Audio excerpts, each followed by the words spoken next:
আসসালামু আলাইকুম। আজকে আপনাদেরকে আমি টাকি মাছের ভুনা করে দেখাবো। তো টাকি মাছ ভুনা করার জন্য এখানে আমি কয়েক পিস টাকি মাছ ছোট ছোট টুকরা করে নিয়েছি, নিয়ে ধুয়ে পরিষ্কার করে নিয়েছি। এখন একটি বাটিতে টাকি মাছগুলি নিয়ে এখানে হলুদ গুঁড়া, মরিচ গুঁড়া আর একটু সামান্য পরিমাণ লবণ দিয়ে ভালো করে মাখিয়ে আমি 10 মিনিট ম্যারিনেট করে রেখে দেব।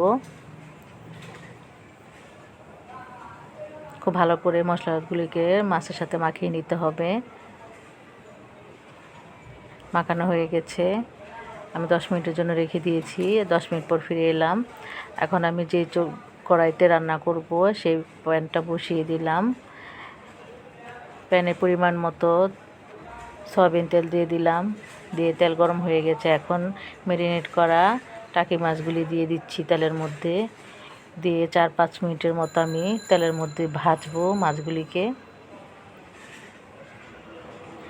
আমার চ্যানেলে যারা নতুন তারা প্লিজ আমার চ্যানেলটাকে সাবস্ক্রাইব করতে ভুলবেন না।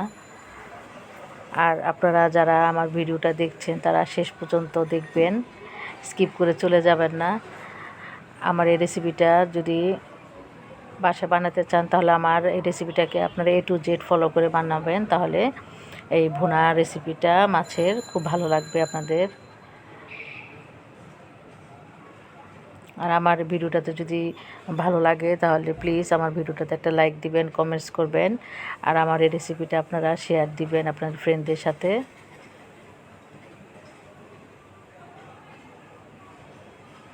তো আমি কিছুক্ষণ পর পর মাছগুলিকে পিট করে নেড়ে দিচ্ছি।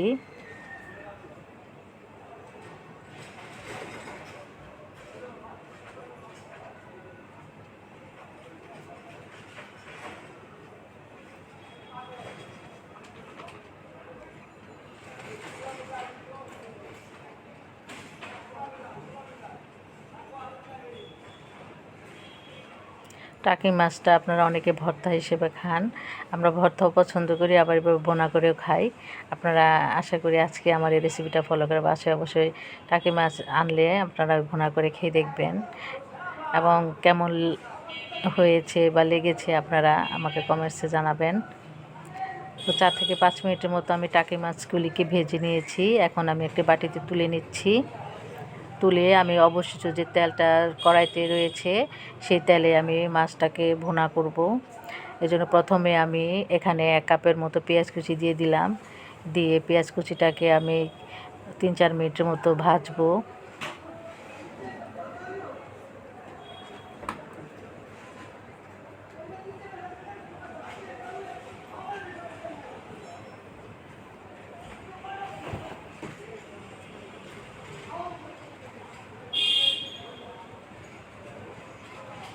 পেঁয়াজটা কিছুক্ষণ ভেজে আমি 1 চামচের মতো লবণ দিয়ে দিব।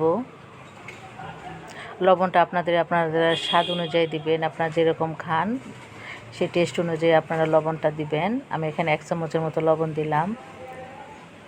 এখন আমি আদা বাটা দিব। এখানে আদা বাটা 1 চামচ, রসুন বাটা 1 চামচ দিয়ে দিচ্ছি।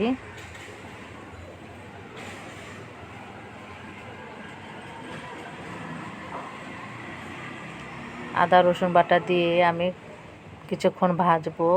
এর কাঁচা যে স্বাদটা এর চলে যাওয়া পর্যন্ত আমি আদা রসুনটাকে একটু পেঁয়াজের সাথে ভেজে নেব।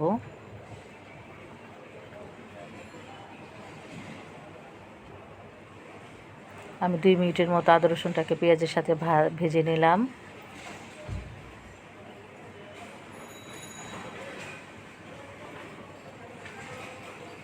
এখন গুঁড়া মশলা দিচ্ছি। এখানে হলুদ গুঁড়া, মরিচ গুঁড়া, ধনিয়ার গুঁড়া, জিরার গুঁড়া সবগুলি আমি পরিমাণ মতো দিয়ে দিচ্ছি।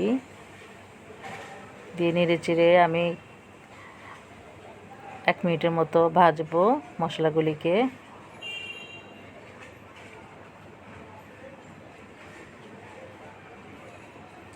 ভেজে এখানে আমি 1 কাপের মতো পানি দিয়ে মশলাটাকে আমি 4 থেকে 5 মিনিটের মতো খুব ভালো করে কষাবো।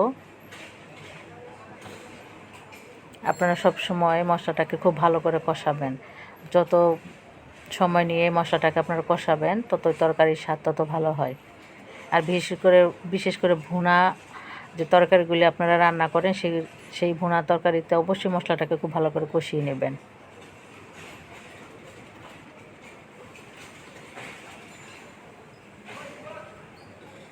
মশলাটা কষানো হয়ে গেছে, এখন আমি ভেজে রাখা টাকি মাছের গুলি দিয়ে দিচ্ছি, দিয়ে খুব ভালো করে নেড়ে চেড়ে দিচ্ছি।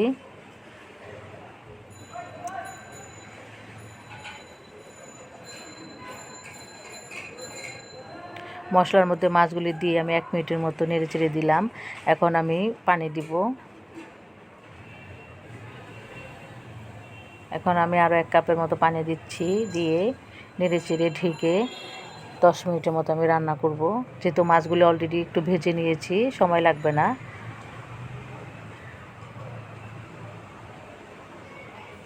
ঢেকে আমি 10 মিনিটের মতো রান্না করব।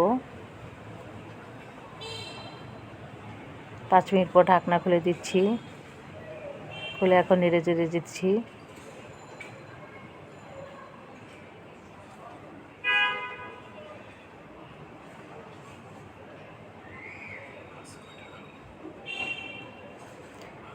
হাফ চামচের মতো গরম মশলা গুঁড়া দিয়ে দিলাম, আর এখানে 3-4টার মতো কাঁচামরিচ ফালি দিয়ে দিলাম, দিয়ে নেড়ে চেড়ে দিচ্ছি।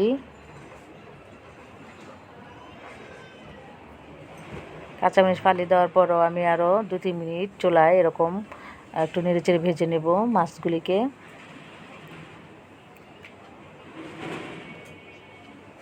এখন আমি রান্নাটা কমপ্লিট, এখন চুলাটা বন্ধ করে দিব।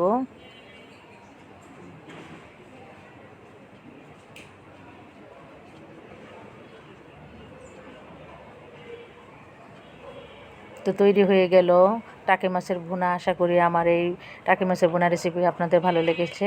সবাই ভালো থাকেন, সুস্থ থাকেন। আল্লাহ হাফেজ।